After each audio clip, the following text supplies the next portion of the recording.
देख रहे हैं 4 PM और मैं हूं आपके साथ निधि मिश्रा। जैसा कि आप जानते हैं कि उत्तर प्रदेश में सियासी हलचलें कभी खत्म नहीं होती हैं। जी हाँ, एक तरफ जहां 2022 विधानसभा चुनाव खत्म हुआ, उसके बाद MLC चुनाव और अब फिर से चुनावों का माहौल गर्म है और वो गर्म है 2024 लोकसभा चुनाव की वजह से। और भारतीय जनता पार्टी ने लगातार जो है अपनी जो राजनीति है उसको बिछाना शुरू कर दिया है। किस तरह से राजनीति करनी है उसकी योजना, उसकी प्लानिंग करनी शुरू कर दी है। लेकिन इन सब के बीच जो विपक्ष में है यानी कि समाजवादी पार्टी में लगातार उथल पुथल देखने को मिल रही है। वो सभी आप सुन रहे हैं, जहाँ पर एक तरफ गठबंधन के जो मेन चेहरा थे जयंत चौधरी, वो आजम खां से मिल जाते हैं। आजम खां, उससे पहले आजम खां के लोग अखिलेश यादव समाजवादी पार्टी पर जमकर निशाना साधते हैं, आरोप लगाते हैं कि अगर सपा प्रमुख अखिलेश यादव चाहते तो आजम खां जेल से बाहर आ सकते थे। उन सब बीच में जो पिक्चर चल रही थी, जो तस्वीर चल रही थी, वो ये कि शिवपाल हो सकता है भारतीय जनता पार्टी में शामिल हो जाए। शिवपाल लगातार धमकी भी दे रहे थे और डरा रहे थे, लेकिन जो अब तस्वीर जो दिख रही है वो यही दिख रही है कि शिवपाल अब भारतीय जनता पार्टी में शामिल नहीं होंगे। क्योंकि जब शुरुआत में क्योंकि सवाल ये भी उठ रहे थे कि अगर शिवपाल भारतीय जनता पार्टी में शामिल हो जाते हैं तो अखिलेश यादव ने जो लोकसभा सीट, जो सांसदी छोड़ी है आजमगढ़ से, वो सीट खाली हो चुकी है। उपचुनाव के दौरान हो सकता है कि शिवपाल यादव उस सीट पर लोकसभा में सांसदी पद के लिए आजमगढ़ से अपना दमखम झोंक सकते हैं। लेकिन जब खबरों को विराम लग गया है, आज तस्वीर एक तरफ जहां पर शिवपाल यादव जो है सीतापुर जेल में मिलने पहुंचे हैं आजम खान से, तो तस्वीर एक अलग सामने आती है कि आजम खां के साथ साथ जो उन्होंने आजम खां का साथ दिया है और मिलने के बाद उन्होंने बाकायदा कहा कि अगर समाजवादी पार्टी अध्यक्ष अखिलेश यादव चाहते तो हो सकता था कि आजम खां जेल से रिहा हो जाते। बहुत ज़्यादा उसमें केस में कुछ बहुत ज़्यादा नहीं, वो छोटे छोटे मुकदमे हैं, अगर चाहते तो हो जाते, लेकिन ऐसा नहीं हुआ। एक तरफ शिवपाल ने कह दिया और दूसरी तरफ आपको बता दें कि भारतीय जनता पार्टी ने आजमगढ़ से ही जिस तरह से पहले आपने चुनाव देखे थे लोकसभा चुनाव में आजमगढ़ में, जहां पर एक तरफ निरहुआ, क्योंकि निरहुआ से आप परिचित होंगे कि जिस तरह से निरहुआ भोजपुरी कलाकार हैं और बड़े कलाकार हैं भोजपुरी जगत के, और निरहुआ ने चुनाव लड़ा था अखिलेश यादव के समक्ष और ऐसे में हालांकि वो उनको हार मिली थी, हार गए थे, तभी अखिलेश यादव सांसद बने थे, लेकिन फिर से दमखम झोंक दिया। यानी कि भारतीय जनता पार्टी ने हरी झंडी दिखा दिया और उत्तर प्रदेश के मुख्यमंत्री योगी आदित्यनाथ ने ही निरहुआ को हरी झंडी दिखाई। हरी झंडी दिखाते हुए उन्होंने ये बोल दिया है कि आजमगढ़ से निरहुआ चुनाव लड़ेंगे। और जिस तरह से निरहुआ ने क्योंकि शुरुआत की थी, अपना चुनाव लड़ा था, शुरुआत करने के बाद हालांकि वो हार गए थे, लेकिन जिस तरह से उन्होंने चुनावी माहौल देखा, आजमगढ़ के लोगों से बातचीत की, आजमगढ़ के लोगों का माहौल देखा, वो अब हो सकता है कि जो नस टटोलने वाली बात होती है जनता की, वो टटोल चुके हैं और अब शुरुआत उन्होंने कर दी। यानी कि भारतीय जनता पार्टी ने जो समीकरण बिठाने शुरू कर दिए, शुरुआत ये कर दी है कि निरहुआ ने शुरू कर दिया है अखिलेश यादव पर तंज कसना, और तंज कसते कसते कह दिया है कि देखिए भाई, आजमगढ़ की जनता, आप सुन लीजिए कि सपा प्रमुख अखिलेश यादव ने अपने फायदे के लिए लालच में आकर आजमगढ़ छोड़ दिया और विधानसभा में चले गए। अब जिस तरह से उन्होंने बताने की कोशिश की है, जनता को ये बताने की कोशिश की है कि आजमगढ़ छोड़ दिया अपने फ़ायदे के लिए, अब आप समझ लीजिए कि किसको क्या कुछ कहना है, किसको किस तरह से वोट देना है और आगे की क्या कार्यशैली रहेगी, क्या प्रतिक्रिया रहेगी।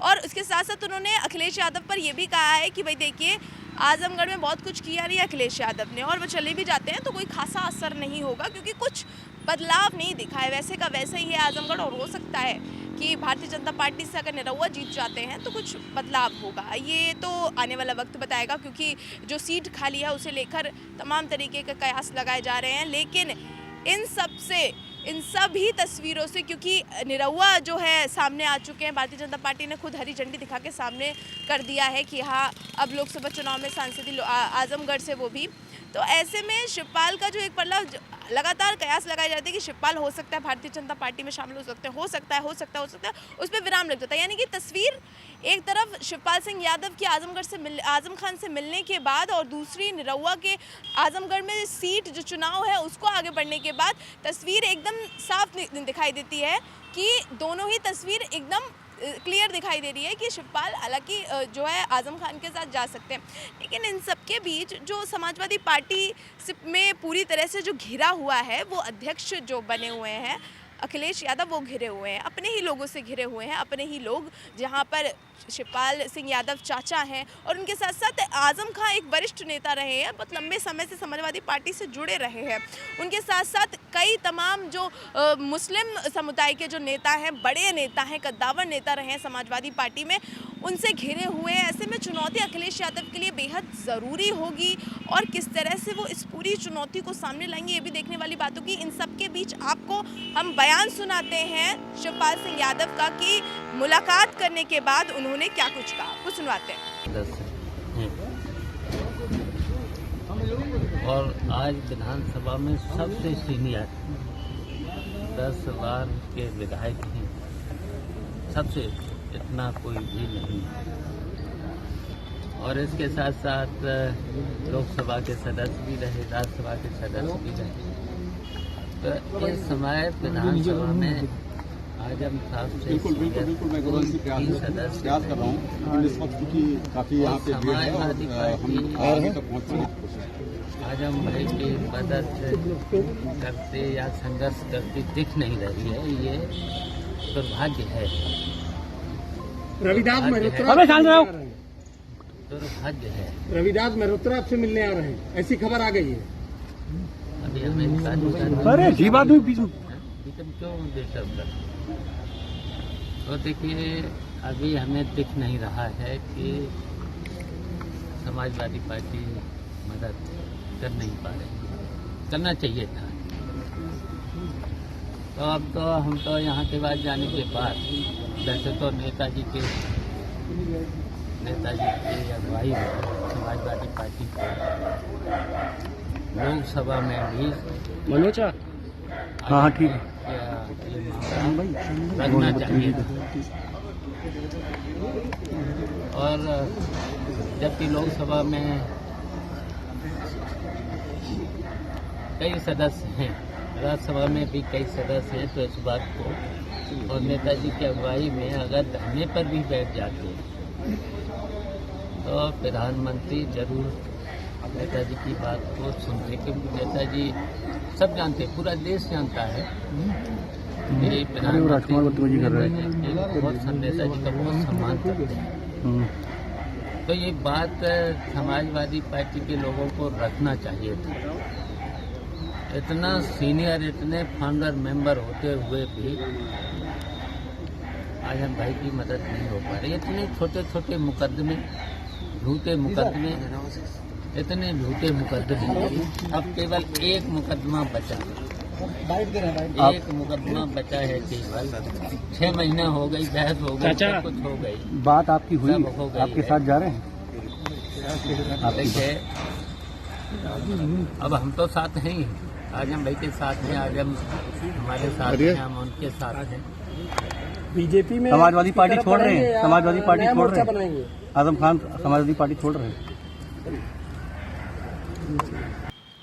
तो भाई जहां पर लोकसभा चुनाव के दौरान आपने देखा कि एक तरफ आजमगढ़ की जो सीट फंसी हुई थी, 2019 में भी आजमगढ़ की सीट बहुत मायने रखती थी और 2022 में ये और भी ज़्यादा मायने रखती है, क्योंकि पूरे दमखम के साथ अखिलेश यादव ने चुनाव लड़ा था, जीते थे, सांसद बने थे और अब क्योंकि 2022 में उन्होंने इस्तीफा दे दिया, ये जो कार्यकाल रहेगा, इतना कार्यकाल, उपचुनाव में पता चलेगा कि कौन होगा अगला सांसद। अगर ये चीज़ें सामने आती हैं, अगर निरहुआ अपने दमखम को साबित कर पाते हैं भारतीय जनता पार्टी ने, क्योंकि फिर से मौका दिया है, फिर से चांस दिया है कि एक बार आप फिर से किस्मत आजमा लीजिए, हो सकता है कि आजमगढ़ की सीट आपके पाले में जा सके, आपके साथ चली जाए।